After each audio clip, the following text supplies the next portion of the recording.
Welcome everybody to episode 212 of the Dumb Marks podcast. I am your host today, the wrestling fan who definitely hates wrestling, and we're gonna get into it this week for sure. Dartle, fellas, what's happening this week? What's good? What's good? What's good? Back at it again. It actually feels like a fall, crisp, cool morning in the Berg, coming off of that record-setting 82 degrees on Halloween. So, it's setting records. My daughter was super mad based on the costume she bought. She's like, "I'm gonna be sweating, walking around like this is ridiculous." But it's 82 degrees. I don't know, some character from some show. I have no idea. I have no idea what it was. I think it was some Caroline from Coraline. I think it was. I don't know. We see what Jason dressed up as. I was in a hoodie in this, so I was roasting my ass off. So, dude, you were on a hoodie on the beach. This was like a sweatpants. Yeah. We didn't get the memo that we were going to dress up afterwards. I would give my $35 worth. I came as everybody woman's favorite accessory. So counts as my shirt for the day. I came as Bully Ray. Yeah, I'm an eager Pitt fan waiting for the bottom to fall out tonight. So the pessimistic Pitt fan that thinks Pitt is going to pit eventually. So we'll see if that happens later on tonight. It's true. Mm-hmm. Yeah, I was passing out. Yeah, I was passing out chips on trick or treat, and man, I was just dying from the heat. So let me ask you. Let me ask you this, because Donald, you handed out stuff. Chris, I don't know if you handed out candy or not. Jay, you were walking around with the kids. Yeah. I dropped my daughter off so she could go with her. Her and her girlfriend went, and they took her girlfriend's little sister around.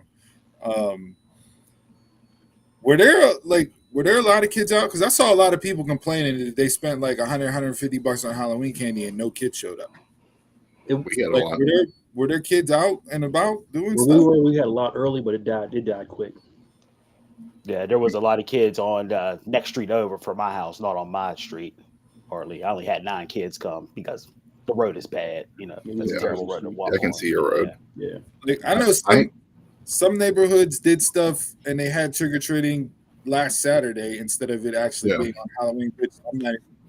Yeah, that's a whole podcast in itself. A lot of places do that, like trunk or treat now too. Trunk or treating. That's another thing. That's a whole podcast in itself. But I had over 150 pieces, and I started right at 6 and ended right at 7. So I had over 150 kids. 6 to 7. Yeah. Ours was 6 to 7:30. Where I was at was 6 to 8. Ours was 6 to 8, but I ran out at 7. Oh, okay. That's when I ran out. Yeah, they had a good bit, and it was like, here, take a handful. Yeah, they were just trying to pass them out just to get them out. Yeah, that's crazy. But I don't know. Yeah, it's definitely different. I will say walking around in 82 degrees on Halloween is a lot different than walking through the snow in Halloween when we were growing up. I vividly remember that 4th grade year, walking in the snow. Kids are spoiled. Freezing. Yeah. So, hey, that nice weather, people came out with hot dogs and shots. So I was, lady across the street from me was the house because she was just grilling out hot dogs, passing them out. I feel like it's been progressively leaning more towards adults trick-or-treating, where houses are handing out beers and other festivities for the parents. So there was a couple adults that came trick-or-treating too. Yeah, no, I'm not doing so, that. Real quick question. What are your thoughts on getting chauffeured house to house? I noticed a lot of that too. That happened at on my street. A lot of parents did that.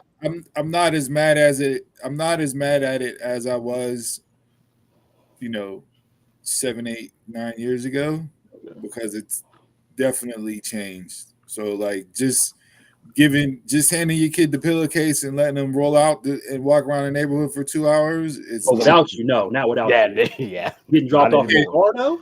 You can't do that. I mean, that's just taking it to a whole nother level of laziness. And then you got, all the cars on the streets it's just chaos as far as that goes. Like, that's what I noticed. because I live on a main road, we used to drive a street over and park on that street and then get out and walk around and then make our way back to the car to drive back to the house. Like, cool. But if you're literally driving each and every single house on the street, no. Like, park your car, get out, walk the block, come back in your car and drive over to the next block. What experience is that? Yeah, I think that's what I noticed more was people like getting picked up and dropped off. But yeah, it didn't look like they were like taking each house. But I guess it depends on where you live too. Yeah, up by my place, they was doing the car thing because there wasn't that many houses that were lit up. It was like probably about 5 houses, so there was space in between. And then you guys know how my street is, and you know how my street is, so that's the safest way I can say.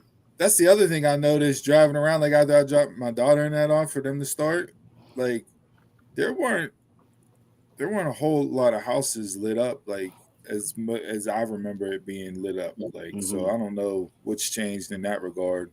Yeah, our neighborhood used like every house you hit almost growing up. Yeah, we would go back and get two. You come back with 2 or 3 pillowcases filled. Yes, just based on the amount of houses that there were. Like, yeah, it depended on like how you went. Like, I didn't travel the whole neighborhood growing up, but like I did like a lot of the blocks around had a nice haul. For sure. So, yeah, I don't know, man. Times are changing with that. I will tell you what, though. Halloween decorations are down and Christmas stuff is up in my house. So the rest of it will be put out. The rest of it will be put out this weekend, but had that midnight hit. Yeah, that was turns. Mariah Carey came out. That was the text message in the morning Friday. Hey, you think you can bring all those bins up for me whenever I get home from work? I'm not even going to fight it no more, man. It is what it is. I had a new level of laziness this year. I bought LED color changing lights this week. Put them up for Halloween. So yeah, orange. They're staying up, and then I'll just change the colors for Christmas. There you go. I was like, put them up in 70-degree weather. So, like they said, it's not called work harder. I literally thought, I'm like, man, it's nice enough. I could get the outside stuff done and it be done and not worry about it. Don't necessarily have to turn it on right away, but yeah, exactly. Like, because doing that whenever it's cold and rainy sucks. So yeah, but we'll see. Who knows? Nice. So let's get into this week's stuff. So this week is Crown Jewel. We have a ton of Crown Jewel predictions. Our game we have is a little debate this, and I have no intro topic because I'm cutting straight to the bullshit. I got a special guest that's making an appearance, and we are hitting mushes right away. So I'm going first on my mush. Welcome back, Mister. You're coming back. I'm first. A match too. Yes. The title of the show is called Waste of Time. And last week's pay-per-view to me were a waste of time. Bound for Glory. I'm just generalizing it. TNA, I thought you could do so much better. I was expecting much better. I didn't get much better. I only got one match from you. You suck. Thank you. I'm not watching you anymore. NXT, you were a waste of time. One division showed up. The other division didn't show up at all. So TNA, NXT, fuck you, wasted my time. I could have been watching premium college football on Saturday, but no, I wanted to change, and I didn't get that change. And it just led into the week that was wrestling, which I hated, but it might be some of your guys' mush and all that stuff. So I'll set the floor. I'm done. And this is probably going to change my watching habits on a lot of wrestling now. So I'm done. He's gone.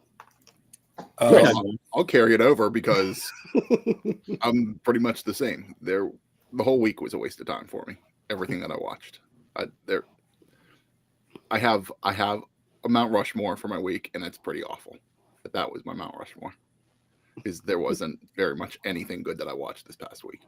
I'm the same boat with Donald up there. Starting with Bound for Glory, NXT, watch the shows this week. What are we doing?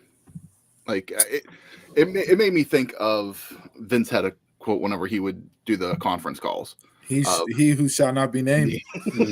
Whenever they used to do the conference calls for corporate, and he would say, we don't consider, AEW or whoever TNA competition. Everything on television is our competition. Well, you're yes, giving me he is.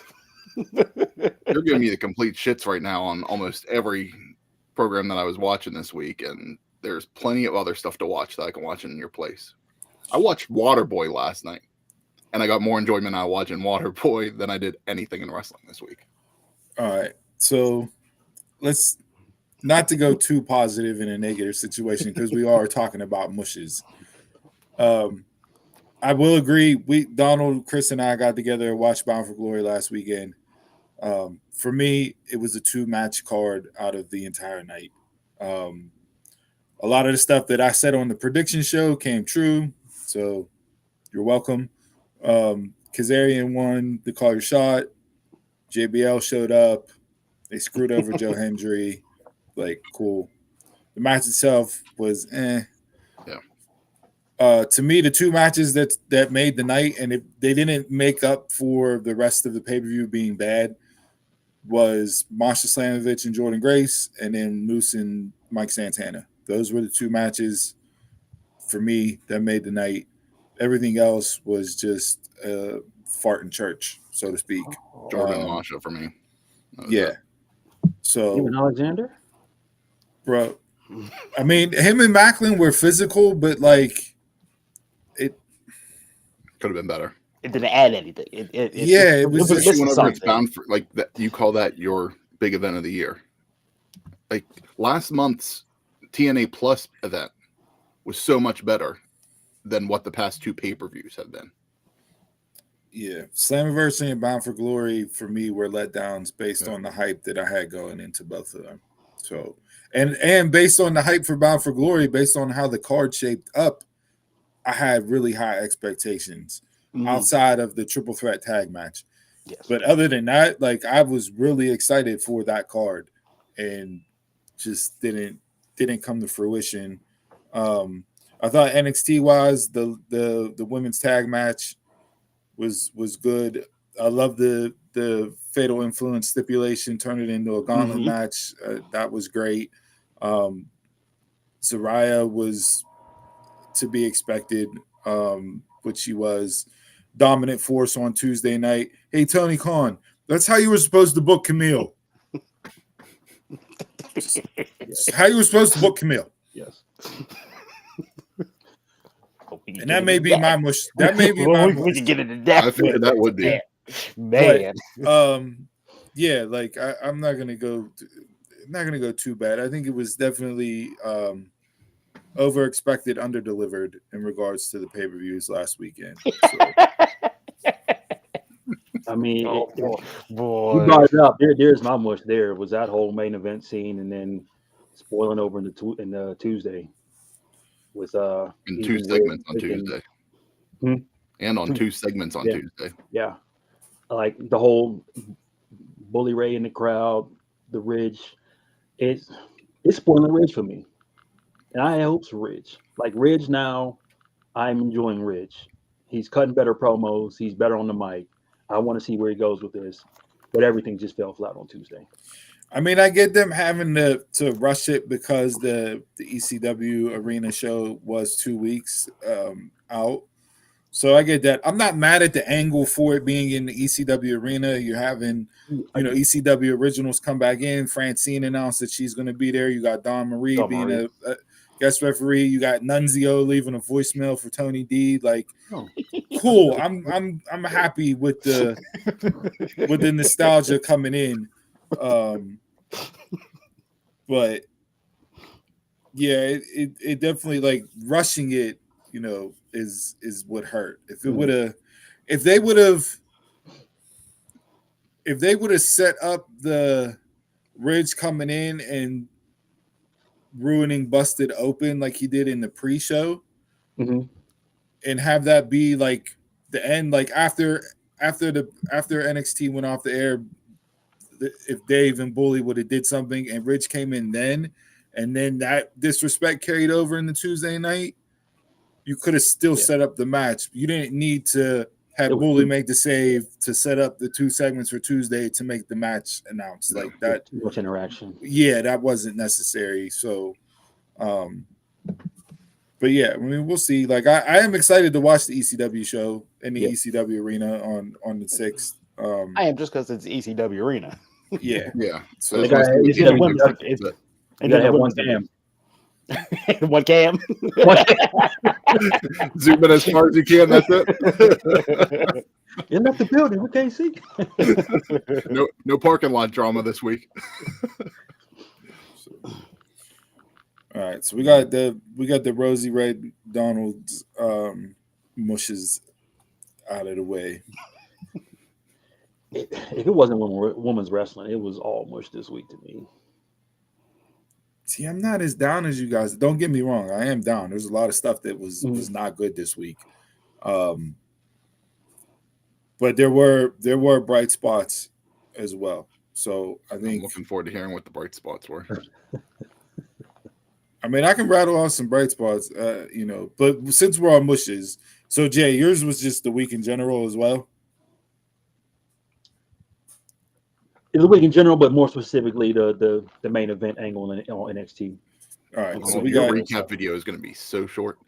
Donald got the two pay-per-views from last week. Chris, yours was the exact sentiment. The whole week. Jay's was the all right. So let's get into specifics now because I got a lot of mush to get off my chest. Well, I got a lot too. And it specifically revolves around Wednesday night. There we go. I knew something was going to happen. All right. So I already brought up Camille. So let's go through this timeline. Camille comes in, debuts as the muscle for Mercedes. Great, no problem at all with it. And was hired how many months before and was being held off of TV. Right. Specifically. Exactly. Yeah. Fine. Again, no problem with that. Okay. First 2 or 3 matches, squash matches. No problem with that. Then the last 2 matches going into this feud with Statlander, who flipped from a heel with Stokely that just beat Willow, which was cooking as a heel. You immediately flip her to a babyface to challenge Mercedes. And guess who you use as the springboard for that? Camille. You're heavy. The muscle. So you have Camille go out and wrestle 2 50-50 matches with Queen Aminata, and I forget the other one she had, where it's like, how are we setting this up to be a showdown between 2 powerhouses with Statlander and Camille if you're booking Camille in 50-50 matches when she has only had a handful of matches in AEW? 5 going into this week. So you have that. Then they do this excellent video package for Camille and Chris Statlander. I really like that package. It set up the tone for the match. It's 2 badass women that are going to get in there and tear each other apart to see who's the biggest, strongest, toughest. I don't like the Bianca Belair tagline used as wording, but whatever. They have the match. You have Camille lose the match. Don't like that because you're feeding her right to Statlander clean. Right? And then after the match, you have Mercedes knock out Statlander with the belt and then belittle Camille, kick her out of the ring and say, if you want something done, you have to get it done yourself. Why do you have her as the muscle to begin with? Called her out right there. You've completely eradicated any aura, anything around Camille. Shot down in a span of 6 weeks. Had you had Statlander beat her shenanigans or something, maybe you could still have that aura of she's still the heavy, still the muscle. Like it took this to beat her, but beating her clean, it makes no sense already. You don't even need that's when you use a no finish. You have they're going at it, they're beating the shit out of each other, things are getting heavy. Mercedes is getting pissed because out of a 20-minute time limit, they're already 10 minutes in, 12 minutes in, and Camille's not getting the job done. Have Mercedes then hit her with the belt, get caught by the referee, ring the bell, ding, ding, ding. They beat up Statlander together. Your heavy Camille doesn't lose. She's still imposing. Statlander gets sympathy for being the babyface that gets jumped by 2 women. Then you have reason for Statlander to go after Mercedes. It keeps Camille right where she should be. And you can still build her back up. Exactly. Yeah. Mm-hmm. What are we doing? Take out Mercedes. I mean, you could have did a lot of stuff. You could have did that. You could have did the time limit draw. You could have did a double count out. I mean, there was a lot of stuff that you could do except a clean win over Camille. That wasn't even the worst part of Wednesday night. Hold on, let's keep going. You have Orange Cassidy come out to start the show. I'll turn that off. He's in dark denim. He's not in just regular. I was about to denim. say, dressed in all black. Dressed in all black. Yeah, he's in all black denim. Mm-hmm. Has a little bit more of an attitude, a little bit more of edginess to him. They should have waited for this dark denim because they've been playing the past couple months. They should have waited until this to start that. Don't really like the promo that he cut because while he was like showed a little bit of edginess, he essentially buried all the baby faces that were lined up outside with him for 2 hours. And then he challenges Moxley for a match at Full Gear. Fast forward. BCC comes out. Moxley cuts I don't know what that promo was. He was stumbling, bumbling, rumbling like he's Chris Berman doing the fastest 2 minutes through that. That's what he does. Why is Orange Cassidy letting him cut a 7-minute promo if he's that pissed off about stomping on Chuck Taylor's neck? As soon as Moxley put the microphone to his mouth, Cassidy should have ran down to the ring. What are we doing? So from there, Cassidy comes out, right? Nobody behind him. All of a sudden, Dark Order appears. And then we get the worst drop down from a rafters I've ever seen in my entire life. It was a pinata. Like, why is you just hanging? a pinata taking people out? Just hanging. Just a dead sack of weight. Just drops all the way down. Just hanging. With his Cameron pink fur on. Doesn't unhook himself. So he's dragging the wire around. Reynolds tries to unhook him. He can't unhook him. Cesaro picks him up to put him through the table. Claudio picks him up to put him through the table. His feet touch the table. And what happens? The table explodes like Bronson Reed went through it on Monday night. Then you get Top Flight out there and they battle off and go out. And what transpires? Oh, that's the transition into the tag team title match. Yes. How, Sway? How? What are we doing? How does that make any sense? That felt like Rampage. Rampage was all Top Flight. It was just one big long Top Flight segment. And you could tell Private Party was going to fight because they wasn't touching anybody. They just ran into the ring and were just looking like this. And I was like, oh, they're going to have the tag match. You had Private Party win. So Private Party went from doing nothing. Good point. Exactly. Private Party went from doing nothing to in a span of 4 weeks. 4 weeks because this angle started whenever it was here live in Pittsburgh for the 5th anniversary Dynamite. Beginning of October. Me and Chris were in the arena for it. The angle started. 4 weeks, Private Party is your new AEW champions, and people are like, they deserve it so much. No, they don't. Oh, and that magically wrapped up the Young Bucks storyline, who are now going to be off TV through the end of the year. What storyline were the Young Bucks involved in? And they haven't done anything. How do you leave like that and come back as faces? Yeah, you're be the saviors of AEW. You're shredding up documents and everything else. You're going to work from home for an unsafe working environment, but yet you're going to come back and now you're going to save AEW from the BCC. They learned the error of their ways. They're saved. I was saying the whole time during Camille Statlander, there's a pay-per-view coming up in a couple of weeks. They could have held that off for that. Yeah. Oh, Private Party and Young Bucks, they're in a big feud, but we have to do it now. There's a big pay-per-view coming up in a couple of weeks.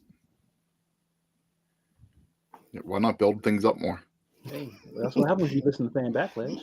It's just like Anna Jay and Mariah is going to fight on Collision tonight. There's a big pay-per-view coming up in a couple of weeks. Makes no sense, bro. Like, no sense. They got to give it to the Philly crowd because apparently Philly's the only wrestling territory right now.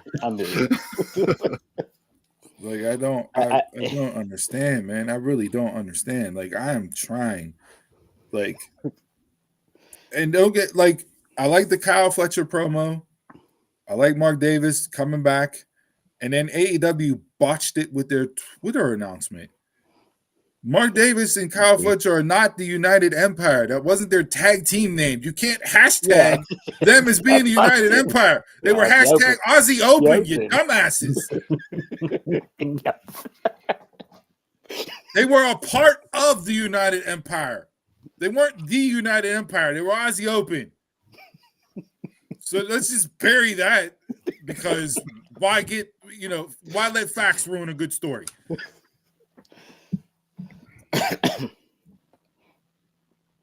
The only bright spot Wednesday night for me was the main event.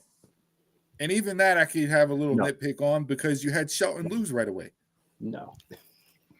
This man wanted to come be world champion. You could have slapped the ROH title on him. No. 2 wins and you're done. Yeah, good ROH title. Shelton? Yeah. Okay. He said he wanted to be a world champion. I mean, you ain't gonna be AEW champion. I'm not gonna bury that because they're telling a story with Swerve. And let him take it off of Jericho, please. Lashley's back. Like Lashley debuted. We get the Hurt Business line. Like I'm cool. Like I enjoyed that. Right. 90 seconds. 45 seconds. definitely cutting it close. Definitely cutting it close. And then Jericho cutting the promo. I fast forward. I didn't even watch it. I'm taking the Ring of Honor to new heights, and I'm gonna take it where it's never been before. And you want to know why he cut that promo? Because it's reported that Ring of Honor is getting a TV deal, and they wanted to put the belt on Jericho to have name value attached for TV. Newsflash: it's not Jericho from 5 years ago. No. But and the TV deal the TV deal that you're striking up is for True TV. How many homes is True TV showed in? However many TBS and stuff are. That's part of the package. I could also put the Adam Cole and Buddy Matthews up there. Adam Cole sold his ankle one time when he was doing the boom.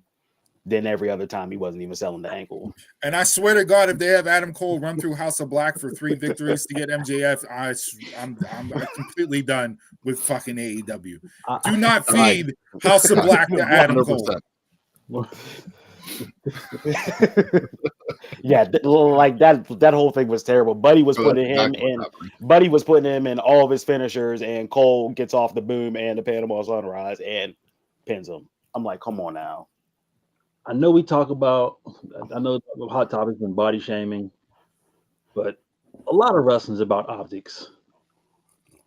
You can't have Cole run through these people.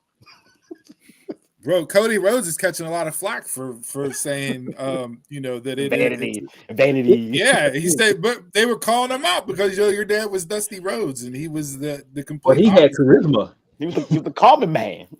He had charisma. Yeah. I mean, Buddy Matthews is 3-9 in his last 12 matches in AEW. 3-9. That makes sense. I mean, that was terrible. That's AEW. That was terrible. Beat up on the ankle the whole match, and he just sold it one time. One. And then he was injured, and then gets called a bitch, and then that's him hulking up. And then he hulked up. Yeah. He literally hulked up. Yeah. Oh, so wait, pause. So wait, Cody was talking about himself wanting to be in good shape, and people turned that around. And he was like body shame me. Okay. It was more to that aspect. I hadn't even seen any of that. Yeah, so. He got the PR team got on that quick. No, but that's what he was saying in his interview. He was like, "You're paying us thousands of dollars. I don't care if you body shame me. I mean, you're paying our salaries. I don't care if it's body shaming me. That means I just need to get in the gym." That's exactly pretty much how he said it. So is that why they posted the video today of him in the gym?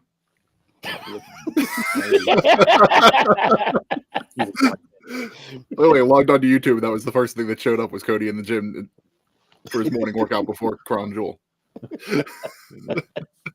Yeah, I don't know. Like AEW wonders why. Like they're just like look at what you're putting out. Look at the details. Take the in-ring out of it. The in-ring, it's only gonna be in-ring. Like you're not gonna.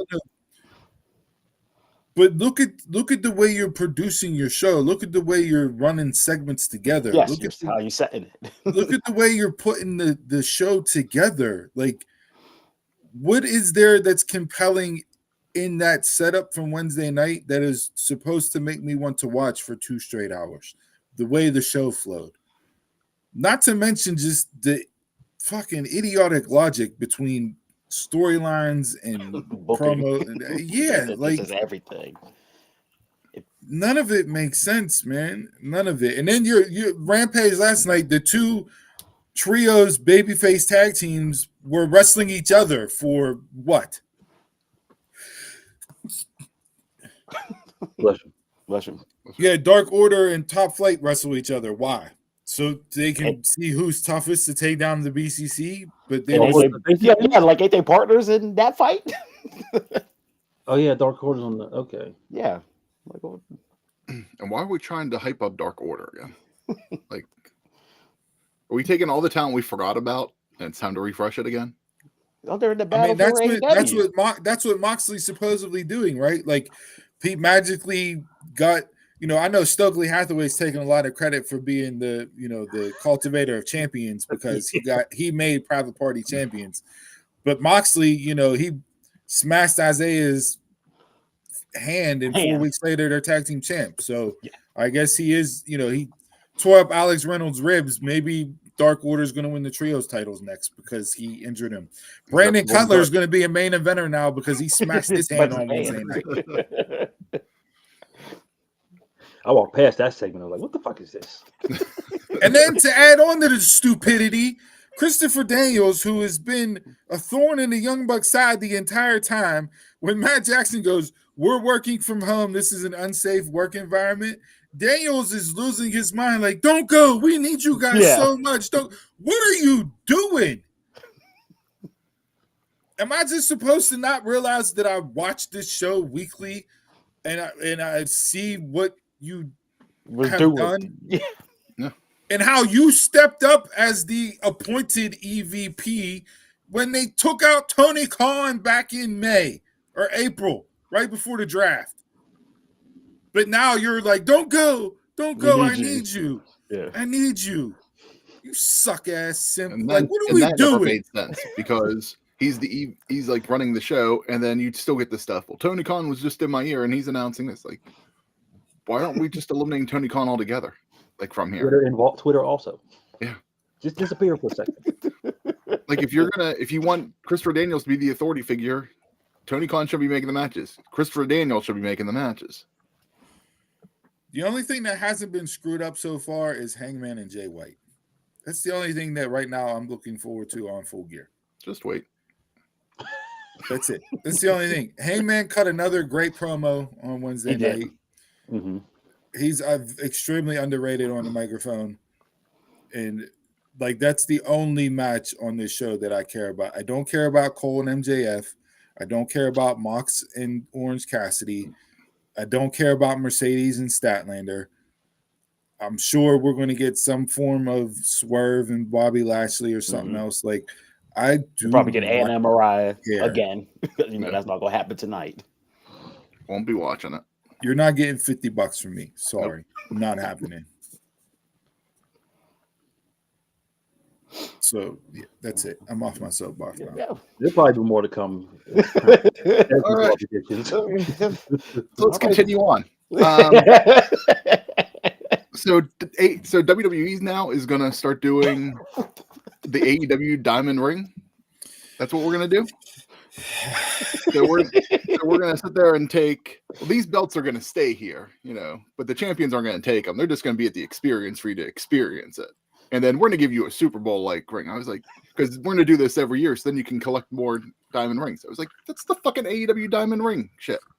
Like, so I could have told you that the belts were made just for the Saudi Prince. And I wasn't expecting them carrying them around, but like, because I'm tired of seeing the belts all to begin with. Yes, as it is. So keep them wherever you want to keep them. And their entourage.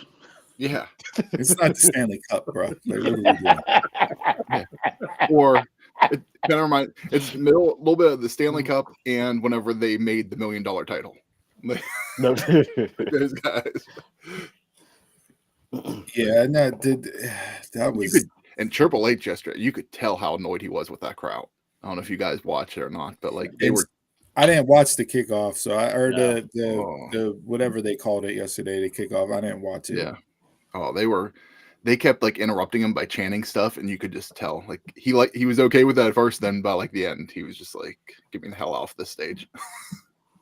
But yeah, whenever he made the announcement that they're moving to a ring to see how many, these champions can keep their belts and collect rings every year. Done this. Don't need it done again. Didn't work the first time. But WWE did it, so it'll get praised as the greatest thing ever. Of course. AEW's been running the Diamond Ring storyline for 5 years, even though MJF has won it 5 straight years. But that's not to be, Of course. Dave LaGreca's going to love it, for sure. He'll give himself a reach around for that. Wait, how do you reach? You need some long ass arms. You're already. He gonna find a way to do it. That's how much he loved WWE. Hate that man. All right, so there goes our mushes for the week. Please tell us. Go ahead with Mount Rushmores. Come on. Yeah, yes. So in the comments, hey, please tell us your mushes for the week, and we're gonna head them a little positivity now. Mount Rushmores. So, Chris, would you like to start it off? You want me to start off the positivity? I feel like you already gave yours, but I'll see if anything else changes your mind. There was very little good this week, so congratulations for WWE for not deciding to renew Baron Corbin's contract. That is my Mount Rushmore of the week. Come on, dude. Like, seriously? You're my bush just for that, man. Yeah. Yo. There wasn't any good. I thought you would have put Masha and Jordan Grace up there. It was good. It wasn't great. But on a week for you, that was completely the drizzling shit. You taking a shot at Baron Corbin after he's told, hey, you have to have a job. Look at that Eventide Corson. That's fucked up. You offended the offender. Yeah, that's lowbrow. I'm not gonna do that. So, I mean, the mush could have been WWE as well for releasing Indy Hartwell yesterday, but she was on SmackDown because it was taped. And she posted like, "Wait, what?" Like she found out in the tweet. Damn. And during the match last night on SmackDown, they were putting Indy over as far as like she wanted to become a wrestler after watching Bayley and Sasha and this and that and the other. Like, it's like, yo, you were creating story with Indy. Seemed like it. And Candace took the pin. Indy didn't even get pinned last night. So like, but yet I get Tegan Knox because she hasn't been on TV since she's been called up. Corbin hasn't been on TV since August. Not renewing his contract is what it is. Indy makes no sense. I don't know if we'll get more names coming out over the next day or two as far as additional talent that's going to be released, but and you're building the tag division, the women's tag division. Yeah, so you just knock off. You just lost. Yeah, you lost because Candace isn't getting released. So it's like you're just going to release her to release her. She's a speed champ, so I guess that's why. Dude, that's another stray that's not necessary. Jason. Mine is just the women's division as a whole. That's the only thing positive this week about wrestling was the women's division. That's where mine was going to go to. Yeah. Mm-hmm. Each platform. Yeah. But yeah, mine specifically was going to go to the NXT women. I mean, so far they're not doing anything wrong. I love it. And I mean, I really like the match between Nikita and Kalani. Yeah, there were multiple reasons to like that. That match was good, and of course, have them face each other and setting off in different directions against other women. I mean, Sean is doing it right down there with the women. It's like they showed like what they have like 12 to 20 different women in like stories. All the storyline, yeah. Mm-hmm. I mean, man. Then you get the 5v5 face off. Mm-hmm. Kalani's the only one that felt out of place there. No, Nyx. She's the father for Nyx. That's the only person that felt out of place because you're on there with 4 powerhouses. Yeah, on the team on the babyface side, like yeah. You got Vikir and Julia, who are what they are. Zaraya couldn't have had a better debut and be shown as just a freaking force of nature already. And then you got Muscle Mommy. That siren went off, and that siren went. I was shocked at that. I was like, "Ooh!" I was like, "Okay." I would take those 4 against the 5 and not even have Kalani out there. Just have it as a handicap. Because you said it's like that Jay-Z Alicia Keys picture with little mama standing over there, like just don't fit in, huh?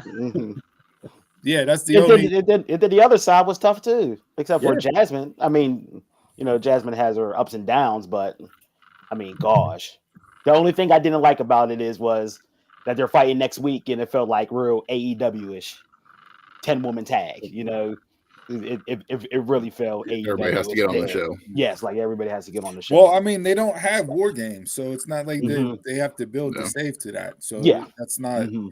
So like, but I totally understand why they did it, because of the venue that they're going to. Yeah, but again, hats off to them. The only division in wrestling and all promotions that I am really, really loving. They said Sean booked Liv as a better heel than Triple H. Well, and so like Rhea's has a legit broken orbital bone. Yeah. Oh, does she? Yeah, it happened. Was it last week or the week before in a headbutt spot? Okay. Yeah. I was just surprised they did that on NXT. I mean, the NXT parking lot strikes again, but I'm not so like. I'm not mad about it. I'm not mad about it. I like it because she's friends with thing. With Zaraya coming in. So like seeing those 5 women in the room together, and I'm like, oh, this could be main roster material. Like this is what the women's division could be in 2 years from now. Like you talk about those 4 and Rhea, like holy shit. But having it carry over and filter into Tuesday night, like cool. I did not like how they didn't reference it last night on SmackDown. Yeah. There was no mention of it at all. Sounds like it being pre-taped.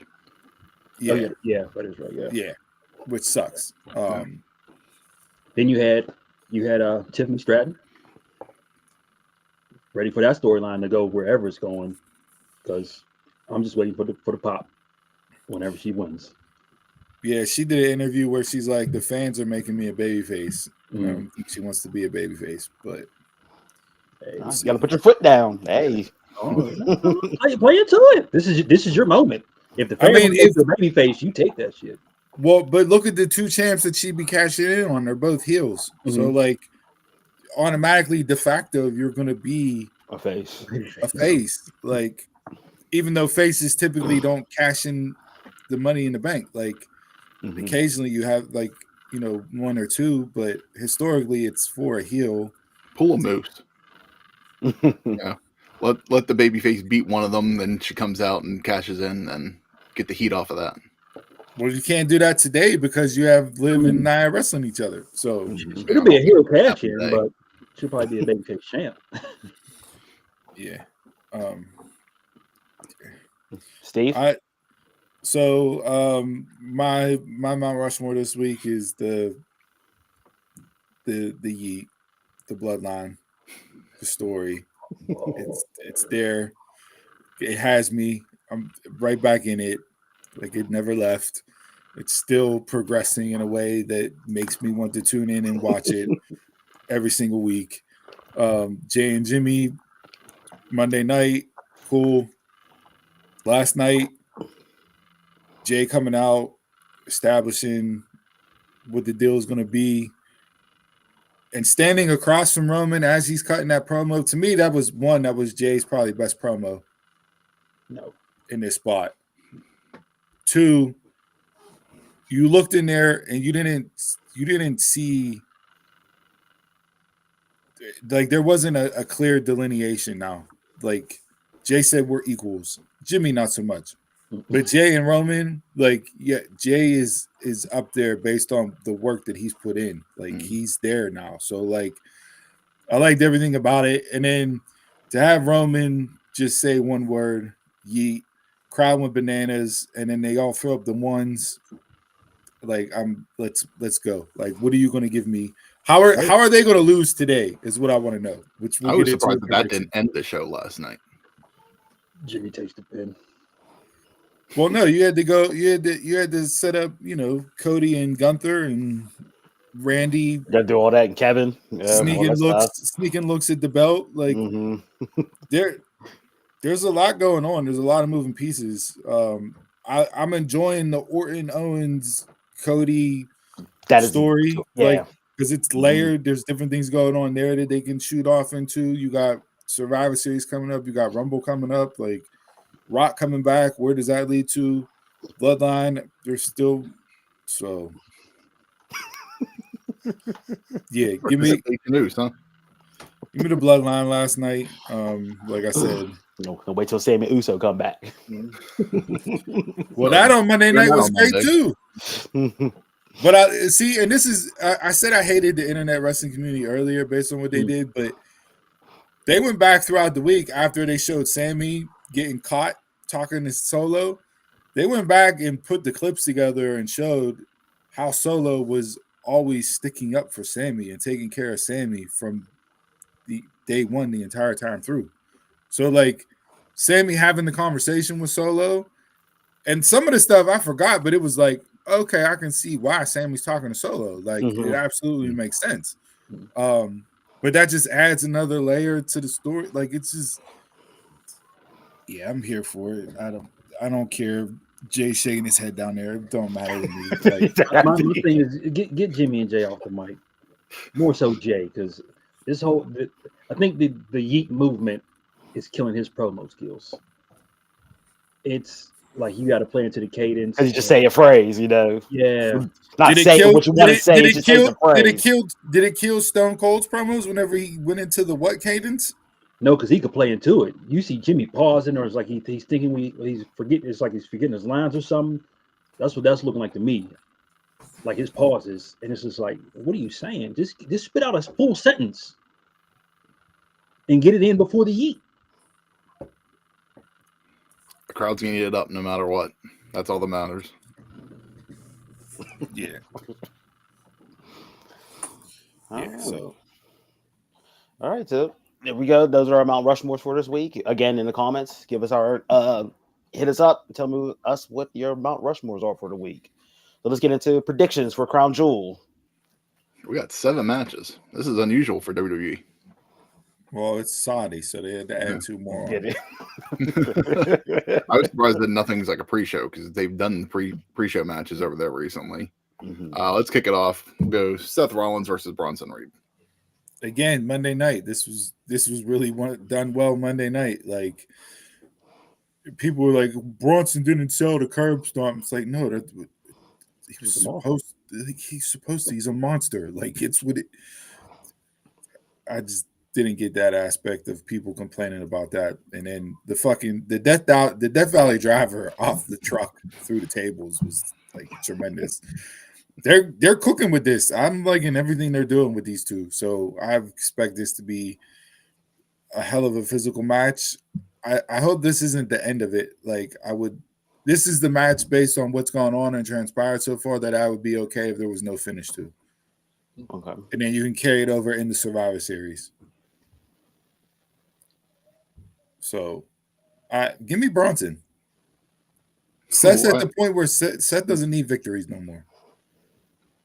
Yeah, I'm the complete opposite of everything Steve just said, so give me Seth. I'm not a Bronson Reed fan. So. This is the most I've been interested it's not in NXT. So I'm still not enjoying him on TV. Like, I mean, Again, I'm the complete opposite. Because he does nothing for me. So he's going up against your gold standard since Daniel Bryan's retired now. Seth filled in for Bryan. So even with Seth being in here, I don't care about the feud at all. Like, haven't really given one shit on it at all. And that's Seth being in it. Yeah, just completely took me out of it. No, Chris does not like anybody tap on. Give me Bronson Reed. Hey, let him finally get a big win on a pay-per-view. You know, they must see something if they're putting a lot of time into him like this. Mm-hmm. And Seth has nothing going on right now, so let the feud continue until Rumble. You know, he just needed that character built because his in-ring is there. Yeah. He just needed the character built and somebody to the fans to latch on to it. That's all. Yeah. At this time, for any singles wrestlers, just do what they want to do because it's all built into Rumble anyway. So. All right, up next, Orton versus Owens. KO cheating the win. Again, this is another match where if there's no finish, I'm okay with, just based on the story. Like, how do you roll this out? To me, I think you got to roll this out to Owens and Cody at Survivor Series for the belt. And maybe Owens takes out Orton, because they've been hammering home the fact that this is a different Kevin Owens and he's not of sound mind, so Orton needs to watch himself. Maybe, this is where Orton, takes some time off for a little bit, and then comes back and we can kick into Rumble and hopefully build to Orton versus Cody at Mania. So yeah, give me KO and have him do some stuff that makes Cody want to challenge him because he took out his mentor and the guy that he looks up to the most in the business. Yeah, give me KO. Don't give me this new version and want to kill it off right away with losing to Randy Orton. So give me KO. Agree, Jason. Same reason. Going KO. Yep. Exact same reason. KO. All right. We'll get into the Women's Tag Team Championship. Jade and Bianca versus Damage Control versus Metaphor versus Chelsea and Piper. I love everything about this. I love the way that they put this together. I love the match last night to see who could gain momentum. Chelsea Green and Piper Niven never miss. They're pure entertainment every single time they're on the screen. Lash Legend, to me, has been the breakout star as far as showing that she could potentially and should be on the main roster full-time. Damage Control is Damage Control. Io and Kyrie are going to do what they normally do. And not that the champs have been forgotten about, but it's kind of like Bianca and Jade are there. Yeah. So, maybe do you overcome the odds of 3 teams and have Bianca and Jade win? Then what do you do going forward? So, yeah. Long live BC. There you go. Chris took a shot at Baron Corbin. Squeeze. Cut the man out after he lost his job. Chris is out there. No feelings at all. Nope. One talent, don't care about. Give me Bianca and Jade, but I want Piper and Chelsea to have the belts. I need a title run with Chelsea Green. At some point. Absolutely need it. All the time. Like you said, I'm enjoying it just like everything you said, especially how they're building Lash up. Give me Damage Control. I don't know. I'm just enjoying Io right now. I absolutely agree. No. Max Corbin was one of the greatest character runs ever. Just bum. Period. Bum. Sorry, Jason. Jade and Bianca. Champs retaining. Yeah. I think that third come out of nowhere to keep the belts. But Steve, to your point, Chelsea Green does need the title run at some point. United States Championship, LA Knight, Andrade, and Carmelo. It was a weird promo by LA Knight last night with them three talking. Like, there's no better place to win the U.S. title than Saudi Arabia. It doesn't even make sense. I don't like the heel. Yeah. I don't. Yeah. I think this match could be like a sneaky match of the night candidate. Just based off of what Andrade and Carmelo have done together. Don't know if LA Knight will either add to that chemistry or if he'll take away, because you never truly know. But I got LA Knight retaining. I don't see him dropping the belt.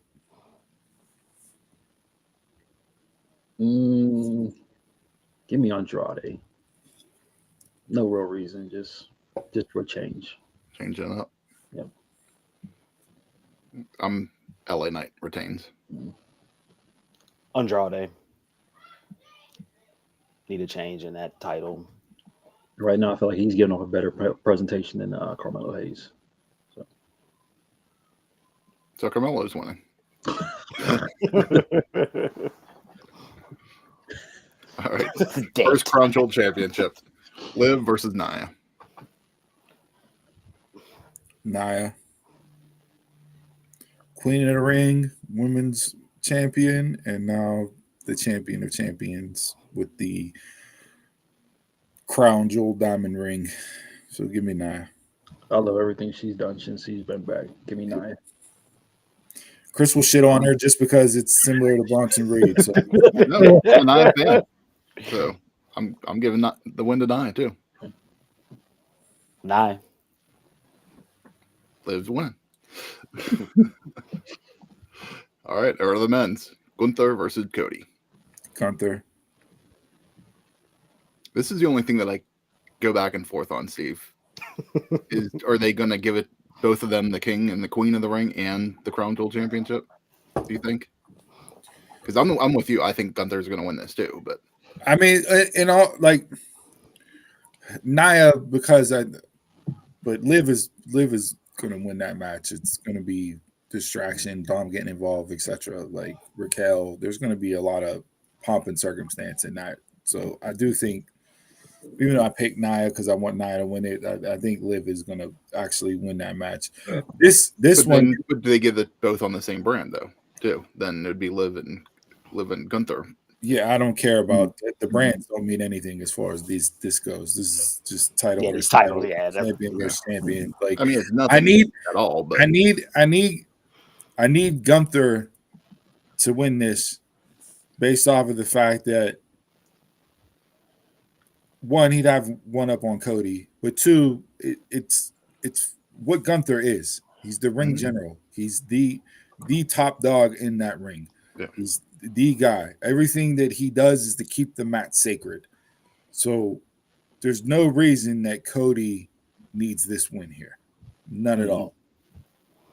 And Owens wins earlier, and KO can come out and cost Cody, and that's how we get off to Cody and KO at Survivor Series after KO takes out Orton. Like, it's set up to be booked that way. So, but yeah, Gunther, even if there's no shenanigans involved with this, Gunther. Like, Gunther is my A1 right now. Everything about him on the mic, in the ring, the transformation he's had, like, Gunther to me can do no wrong. So I'm with Gunther through and through until they find somebody to take the belt off him at Mania. Sammy. Yeah, if Sami Zayn beats you, anybody can beat you. Give me Cody.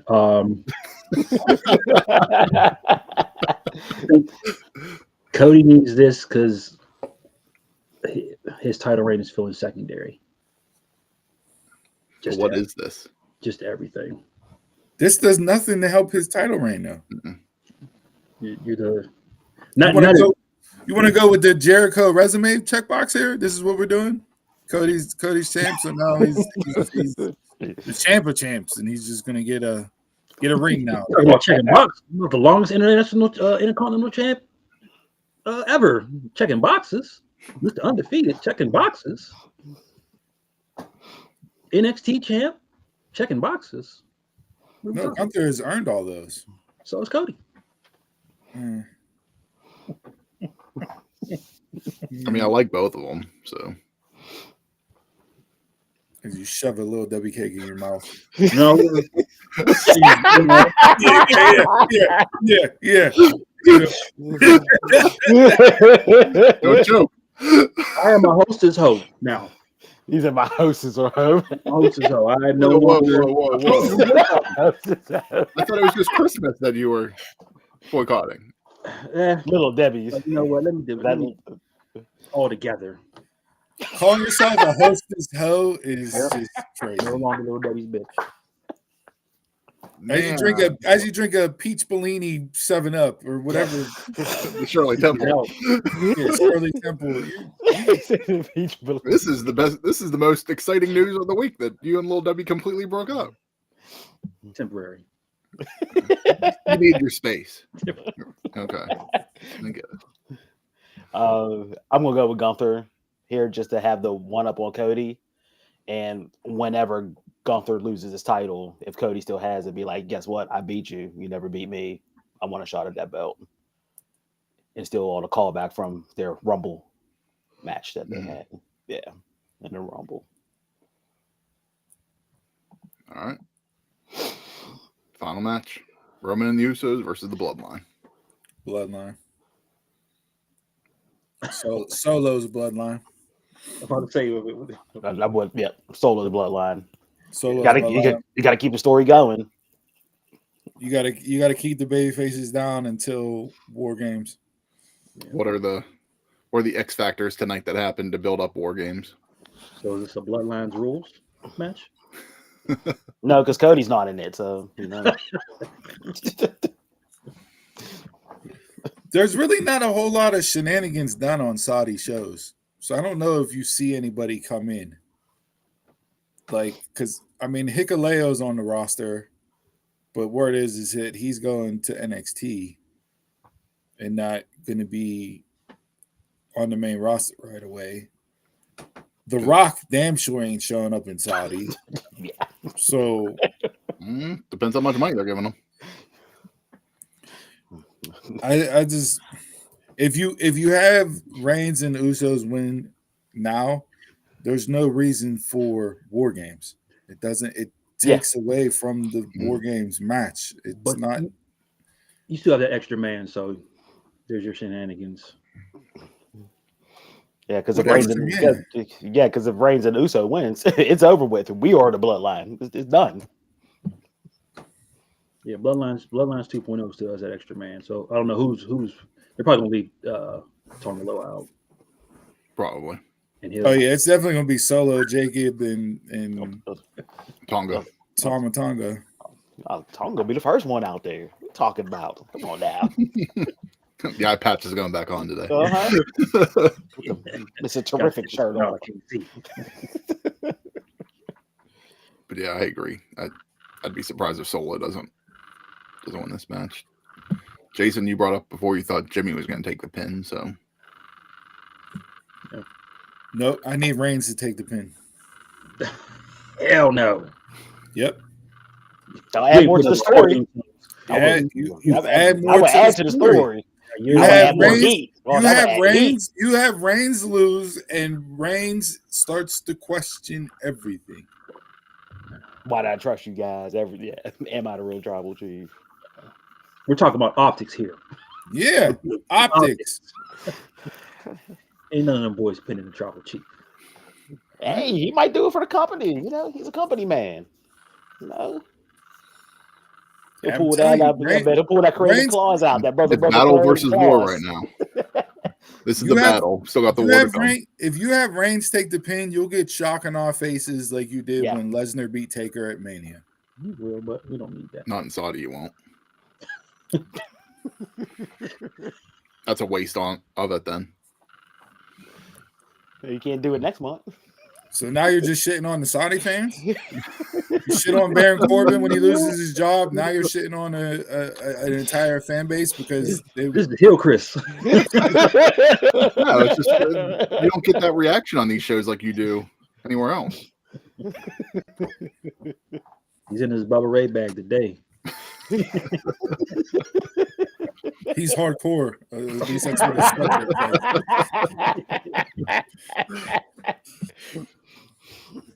Match of the night. U.S. title. Give me Seth and Bronson. Give me Orton KO.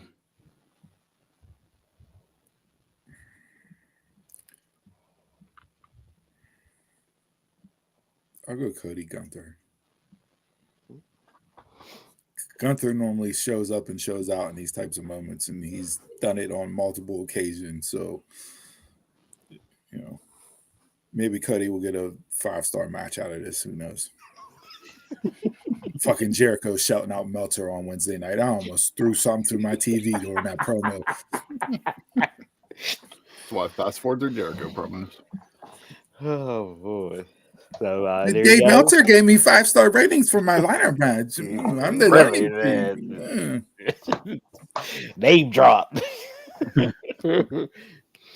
All right, so those are our predictions for Crown Jewel. Let's move into this game.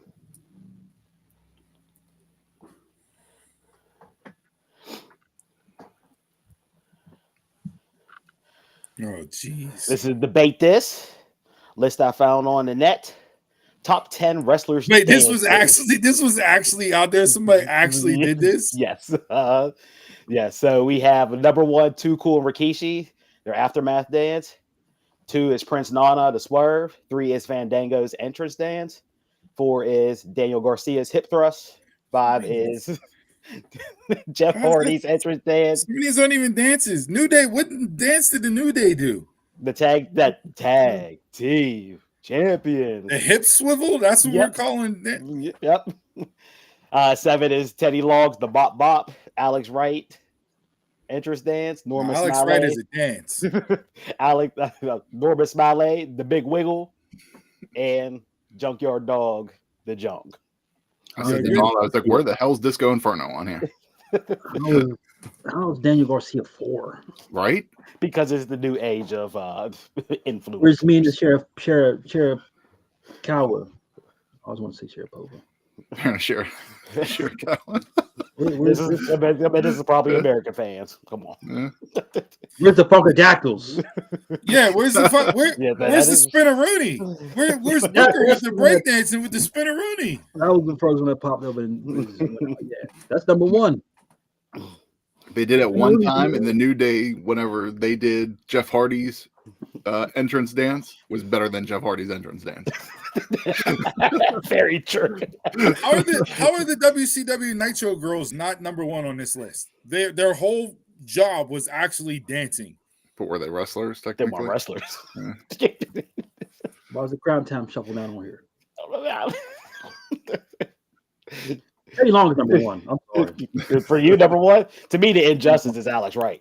That's number 1. I love the hell out that dance. Alex Wright. I love that dance. I'm going. I got to do Nana with the swerve for me is 1. Alex Wright is 2.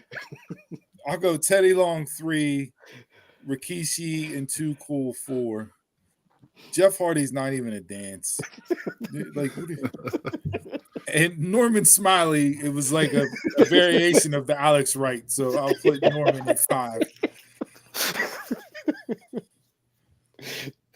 I can't believe we're debating this. This is a good debate. Would you put the worm on there? That's what I was thinking. Isn't that technically part of it? I'd take off the. I think you probably had the worm is during match. That's a move, not necessarily a dance. And he did it during that little after-match dance. On, jeez, man. Black Swanee Johnson. I hated that Rikishi Too Cool dance. I hated it. I hated it too. Oh, I didn't like that. That should not be number 1 on this list. Rikishi wrote this list. That's the only person I had is number 1. What's next? We're gonna debate wrestlers' rap songs as far as who's gonna have next week. They did have an honorable mention as Ernest the Cat Miller, the James Brown.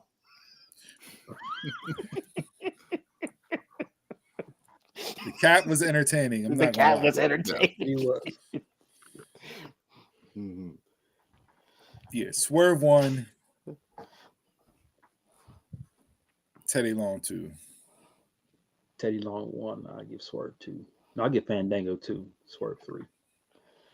Alex Wright 1. Norma Smiley 2. Fandango 3. Flash Funk. Yeah, Flash Funk was doing the Too Cool before Too Cool and Rikishi were doing it. Where's Coco Beware?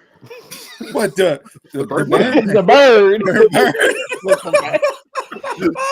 You got your old wrestler on there. You got the Junkyard Dog and the Jump.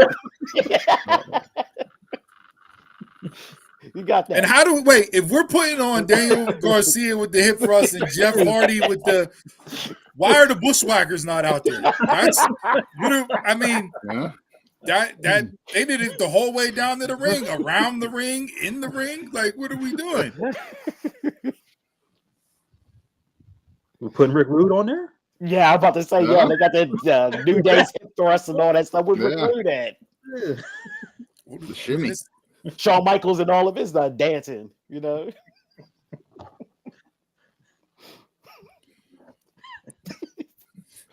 I thought it would be an interesting list. Yeah, the fact that Disco Inferno is not on that list is that dude must have hated Disco Inferno. Well, that's Disco. He's thinking and like the fact modern day that Disco. And the fact that and not only that, but Disco and Alex Wright were a tag team, so he was getting the shine with Alex Wright. They were both doing the dancing, and Disco still couldn't crack a top 10 list. I don't think I even remember them as a tag team. Is that just on Saturday night, just dropping it out? 605, yeah.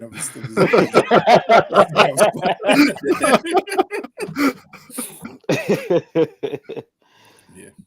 All right. Any final thoughts? Yeah, I got a couple things for final thoughts here. First things first, get well, Chris Bay. Tragic, incident in the ring at the TNA Impact tapings following the pay-per-view where he suffered a broken neck. There's a GoFundMe out there. I retweeted it out on our Twitter, on our X account, if you want to contribute. He's selling some merch too to help out, right? Yeah, all sales to his merch are going directly to him. PWT's put that up there. TNA, Chris, you told me before we went live, they are paying for his medical bills. And the GoFundMe it is to help cover, lost wages from not being able to work. So not a whole lot has come out about it. So I'm saying that it was a very extreme situation if that was the case. For them not to shed more light. We're getting more information from the wrestlers themselves as things progress. But, best wishes, prayers, thoughts to him and his family. And hopefully he recovers in a way. If he ever wrestles again, great. If not, hopefully he's able to recover to where, he's still able to have a fruitful and healthful life. So he's definitely going to be missed on TNA. Yeah. Definitely interested in seeing what Ace does during this period. So kudos to him there. Prayers and thoughts. Shout out to Cool Hand Ange and Ruby Soho. They had the birth of their daughter on Halloween. So congratulations to them.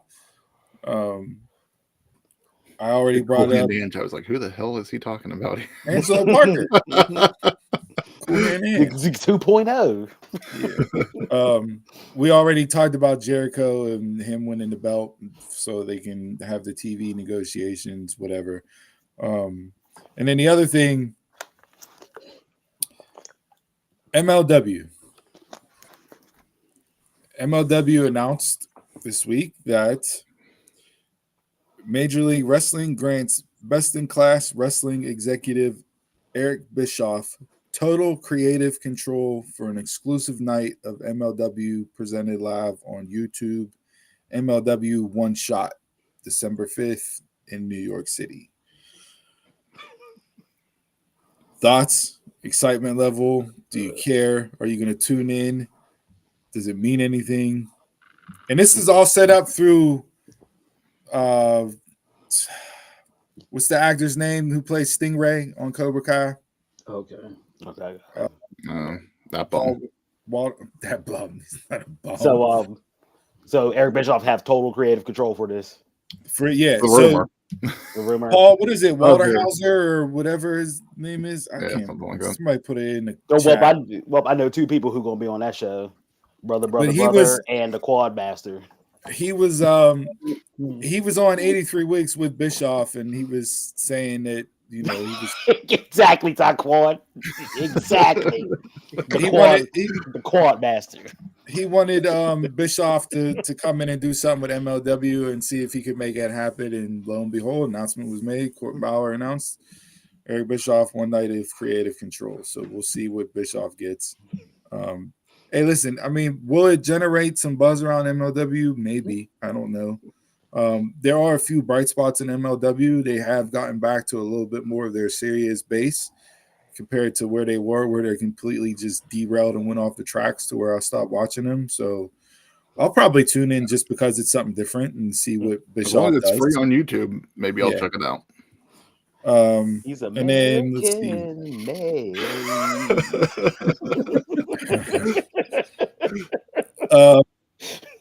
And then also want to shout out prayers for El Phantasmo. New Japan, he announced this week that doctors found a tumor for cancer after doing multiple scans. So he's taking an indefinite leave of absence from wrestling in New Japan to go get that sorted and fight that and battle that. So prayers to El Phantasmo. Hopefully, everything comes out on the other end and he's able to overcome that there. And let me just double check if there's anything else. Nope. That's all the quick hits that I had this week.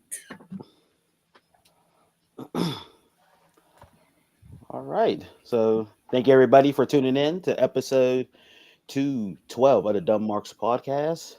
Follow us on all of our socials at Dumb Marks Pod. Give us a like, subscribe, hit the bell for notifications. Also get our merch at prowrestlingtees.com/dumbmarkspod and Spotify. Always Spotify. Tell your friends about it. And the quote for the week, simple as that. Tuesday, go vote. That's all I have to say. Just go vote. Catch y'all next week.